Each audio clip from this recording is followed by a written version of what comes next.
One of the things that I was so humbled about in the last 2 years is to see what TEDx is doing in the developing world. Now this is TEDx Kibera.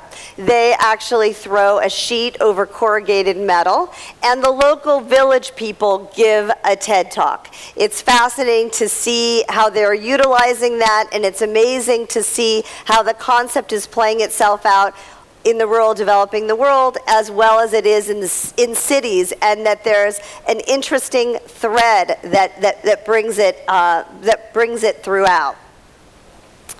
I think I just lost my slide there. Oh, and then with Africa. In the case of Africa, you know, the themes that we are seeing in Africa is innovation in poverty, mobile technology, blogging, and agriculture. And it's interesting for us to see the kinds of issues that they're taking on and the themes of talks that they're curating.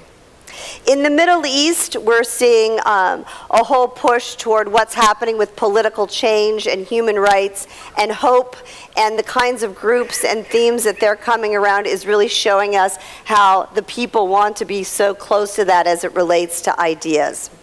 And in Asia, it's interesting for us to see that we have almost 800 small volunteer groups that are coming together around TED Talks, covering a number of different subjects. In Asia, we're seeing this huge trend toward youth, personal development, the role of technology, and social entrepreneurs. You know, I just want to share that some of the most profound journeys in our life start with very simple questions. And for me, you know, my father visited me in '95 in California. I've been away since 1983. He visited me in California. I was working at Intel, kind of showing off to him, you know, look what I have become, and introduced him to Andy Grove, took him to lunch, and just sort of a little bit of showing off. And my dad totally enjoyed my success, like all fathers do. And before he left, he asked me, he said, this is all great, but what are you doing for 2 of your homes? What are you doing to bring the richest democracy that's America and the largest democracy that's India? What are you doing about it? He just asked, and that was it. And in '97, he passed away. And like most of the things, you know, sometimes we have awareness when something is no longer there. And that question kept haunting me. You know, it's great I'm having a success in a career, etc., but what am I doing about the question that he asked? So I thought I should first leave Intel before I start thinking about it. So after being there for 12 years, I left. And I went on various journeys. I became a venture capitalist. I thought investing in India is the way to go about it. Then I went into nonprofit. We raised almost $30 million for various causes in India.